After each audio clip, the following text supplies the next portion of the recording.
Halo teman-teman, selamat pagi. Om Swastiastu. Baik, di sini kami akan menjelaskan materi manajemen strategi tentang strategi keuangan. Namun sebelumnya, izinkan kami untuk memperkenalkan diri terlebih dahulu. Perkenalkan, nama saya Nina Widya Purnami, NIM 19011-012, jurusan S1 Manajemen. Om Swastiastu. Baik, perkenalkan nama saya Gusika Ayu Anggun Krisnaramayati, NIM 190110001. Halo semuanya, perkenalkan nama saya Desa Naditya Rasri, NIM 190111009, jurusan S1 Manajemen semester 3. Om Swastiastu, perkenalkan nama saya Nyoman Didi Prayogo, NIM 190111023, dari jurusan S1 Manajemen reguler pagi semester 3. Om Swastiastu. Perkenalkan, nama saya Gusti Ayu Meliasani dengan NIM 190111021 dari jurusan S1 Manajemen.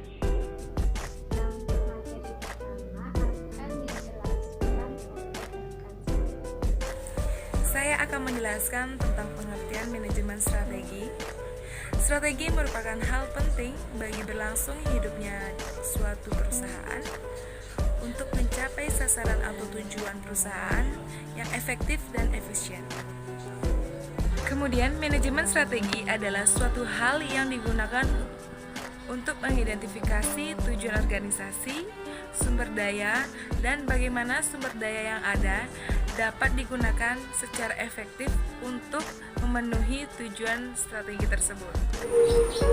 Selanjutnya, di sini saya akan menjelaskan pengertian manajemen menurut beberapa para ahli. Yang pertama menurut Gregory G. Des, Jaslim Saladin, tahun 2003. Dia mengatakan bahwa manajemen strategi adalah kombinasi dari 3 kegiatan: analisis strategi, perumusan strategi, dan strategi implementasi. Kemudian yang kedua yaitu menurut Fred R. David, manajemen strategi adalah seni dan ilmu merumuskan, melaksanakan, dan mengevaluasi keputusan lintas fungsional yang memungkinkan organisasi untuk mencapai tujuannya tersebut. Kemudian yang ketiga, menurut Nawawi, manajemen strategi adalah sebuah perencanaan berskala besar yang berorientasi untuk mencapai masa depan yang jauh dan didefinisikan sebagai keputusan pemimpin tertinggi yang fundamental dan pokok. Baik, selanjutnya di sini saya akan menjelaskan tentang fungsi manajemen strategi. Apa itu fungsi manajemen strategi? Fungsi manajemen strategi adalah untuk menyusun, menerapkan, dan mengevaluasi keputusan dan tindakan yang dapat digunakan untuk memformulasikan dan mengimplementasikan strategi yang memiliki daya saing yang tinggi, yang sesuai dengan perusahaan ataupun lingkungan untuk mencapai sebuah tujuan. Manajemen strategi memiliki beberapa fungsi sebagai berikut. Yang pertama, menghasilkan keputusan yang terbaik. Yang kedua, meningkatkan kemampuan perusahaan dalam menghadapi berbagai permasalahan yang ada. Yang ketiga, membuat perusahaan menjadi lebih mudah beradaptasi dengan perubahan yang terjadi. Yang keempat, membuat manajemen perusahaan menjadi lebih peka terhadap ancaman eksternal. Yang kelima, menjadikan perubahan lebih profitable. Yang keenam, mencegah timbulnya masalah yang berasal dari dalam atau dari luar perusahaan. Yang ketujuh, membuat perusahaan dapat melaksanakan semua aktivitas operasional secara lebih efisien dan efektif. Dan yang terakhir, memperbaiki pengertian pegawai atas penghargaan produktivitas dalam setiap perencanaan strategis. Baik, di sini saya ingin menjelaskan tipe-tipe strategi menurut David. Yang pertama ada strategi integrasi. Strategi integrasi ini dibagi menjadi beberapa bagian. Yang pertama ada integrasi ke depan atau forward integration. Forward integration ini adalah upaya memiliki atau meningkatkan kendali atas distributor atau pengencer. Yang kedua ada integrasi ke belakang atau backward integration. Integrasi ke belakang atau backward integration adalah strategi untuk mencoba memiliki atau meningkatkan kontrol terhadap perusahaan pemasok. Yang ketiga ada integrasi horizontal integration. Strategi pertumbuhan integrasi horizontal dilakukan melalui akuisisi perusahaan pesaing yang memiliki line of business yang sama. Yang dapat dilakukan dalam strategi ini adalah dengan meningkatkan ukuran perusahaan, meningkatkan penjualan, keuntungan, dan pasar potensial dari perusahaan. Yang kedua ada strategi intensif. Strategi intensif ini dibagi juga menjadi beberapa bagian. Yang pertama ada penetrasi pasar atau market penetration. Strategi pasar berusaha meningkatkan pangsa pasar untuk produk dan jasa yang sudah ada di pasar melalui usaha pemasaran yang gencar. Yang kedua ada pengembangan pasar atau market development. Pengembangan pasar terdiri dari upaya perkenalan produk atau jasa yang ada ke wilayah geografis baru. Berikut ini adalah panduan mengenai kenapa pengembangan pasar dapat menjadi strategi yang efektif. Yang pertama ada ketika ada saluran distribusi baru yang dapat diandalkan, murah dan bermutu dan baik. Yang kedua ada ketika organisasi sangat berhasil dalam hal yang dikerjakannya. Yang ketiga ada ketika ada pasar baru sedang menurun. Yang kedua ada divestasi, menjual suatu divisi atau bagian dari organisasi disebut divestasi. Divestasi sering digunakan untuk meningkatkan modal yang selanjutnya akan digunakan untuk akuisisi atau investasi strategis lebih lanjut. Yang ketiga ada likuidasi. Likuidasi adalah menjual semua aset sebuah perusahaan secara bertahap sesuai nilai nyata aset tersebut. Likuidasi merupakan pengakuan kekalahan dan akibat bisa merupakan strategi yang secara emosional sulit dilakukan. Terbaru yang belum dimanfaatkan dan belum jenuh. Yang keempat ada ketika organisasi mempunyai modal maupun sumber daya manusia yang diperlukan untuk mengelola operasi yang semakin besar. Yang kelima ada ketika organisasi mempunyai kapasitas produksi yang berlebihan. Yang keenam ada ketika lingkup industri dasar organisasi menjadi global dengan cepat. Yang ketujuh ada pengembangan produk atau product development. Pengembangan produk adalah strategi yang berupaya meningkatkan penjualan dengan memperbaiki atau memodifikasi produk atau jasa yang sudah ada. Baik, yang ketiga ada strategi diversifikasi. Strategi diversifikasi ini menjadi tiga bagian. Yang pertama ada diversifikasi konsentris, yang kedua ada diversifikasi horizontal atau horizontal diversification, yang ketiga ada diversifikasi konglomerat atau konglomerat diversification. Saya akan menjelaskan salah satu atau memaparkan salah satu diversifikasi tersebut. Yang pertama ada diversifikasi konsentris. 6 hal yang bisa menjadi pedoman kapan diversifikasi konsentris tepat dilakukan, yaitu yang pertama ada ketika organisasi bersaing dalam industri yang tidak tumbuh atau pertumbuhannya lambat. Yang kedua ada ketika penambah produk baru namun masih terkait akan meningkatkan penjualan produk yang ada saat ini secara signifikan. Yang ketiga ada ketika produk baru namun masih terkait dapat ditawarkan dengan harga yang sangat bersaing. Yang keempat ada ketika produk baru namun masih terkait mempunyai fluktuasi penjualan musiman yang menyeimbangkan fluktuasi penjualan perusahaan tersebut saat ini. Yang kelima ada ketika produk organisasi saat ini dalam tahap down hidup produk yang menurun. Yang keenam ada ketika organisasi horizontal atau horizontal diversification, menambah produk atau jasa baru yang tidak terkait untuk pelanggan yang sudah ada disebut diversifikasi horizontal. Resiko strategi ini tidak sebesar diversifikasi konglomerat karena perusahaan pasti sudah mengenal pelanggan yang sudah ada. Yang ketiga ada diversifikasi konglomerat atau konglomerat diversification. Menurut Purwanto, strategi ini dilakukan dengan cara mengakuisisi perusahaan yang lain memiliki line of business yang sama sekali berbeda.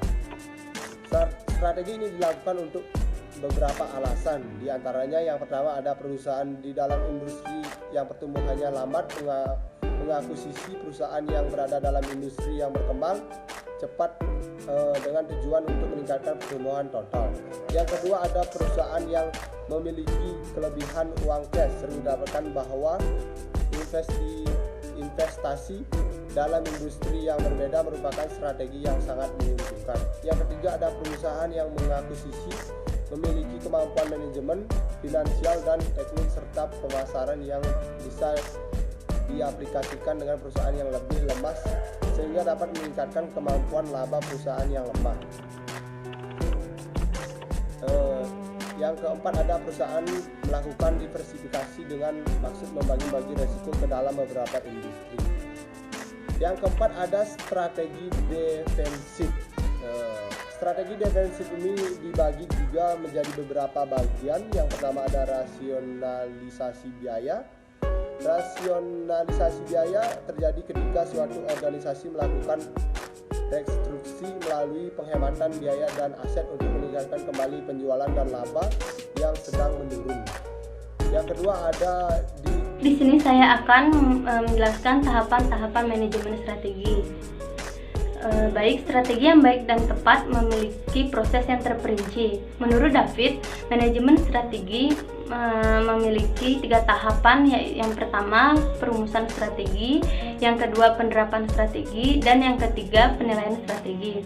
Baik, yang pertama, perumusan strategi terdiri dari 6 tahapan. Yang pertama, pengembangan visi dan misi. Yang kedua, identifikasi peluang dan ancaman eksternal di suatu organisasi. Yang ketiga, kesadaran akan kekuatan, kelebihan dan kelemahan internal. Yang keempat, penempatan tujuan jangka panjang. Yang kelima, pencarian strategi-strategi alternatif. Dan yang keenam, pemilihan strategi tertentu untuk mencapai suatu tujuan. Isu-isu perumusan strategi mencakup penentuan bisnis apa yang akan dimasuki, bisnis apa yang akan tidak dijalankan, bagaimana mengalokasikan sumber daya, perlukah ekspansi atau diversifikasi operasi dilakukan, perlukah perusahaan tujuan ke pasar internasional, perlukah manajer atau penggabungan usaha dibuat, dan bagaimana menghindari pengambilan yang merugikan. Karena tidak ada organisasi yang memiliki sumber daya yang tak terbatas, para penyusun strategi harus memutuskan strategi alternatif yang mana akan paling menguntungkan perusahaan. Yang kedua, penerapan strategi. Pada tahap penerapan strategi mengharuskan perusahaan untuk menetapkan tujuan tahunan, membuat kebijakan, motivasi karyawan, dan mengalokasikan sumber daya, sehingga strategi-strategi yang telah dirumuskan dapat dijalankan. Tahapan penerapan strategi terdiri dari yang pertama, pengembangan budaya yang suportif pada strategi, kedua, penciptaan struktur organisasi yang efektif, yang ketiga, pengarahan ulang upaya-upaya pemasaran, yang keempat, penyiapan anggaran, yang kelima, pengembangan serta pemanfaatan sistem informasi, dan yang terakhir yaitu yang keenam, pengaitan kompensasi karyawan dengan kinerja organisasi. Seringkali dianggap sebagai tahapan paling sulit dalam memanajemen strategi. Penerapan atau implementasi strategi membutuhkan disiplin, komitmen, dan kemampuan manajer untuk memotivasi karyawan yang lebih merupakan seni daripada pengetahuan. Strategi tersebut dirumuskan, namun bila tidak ada diterapkan tidak ada gunanya. Yang ketiga, penilaian strategi. Penilaian strategi adalah tahap paling terakhir manajemen strategi. Manajer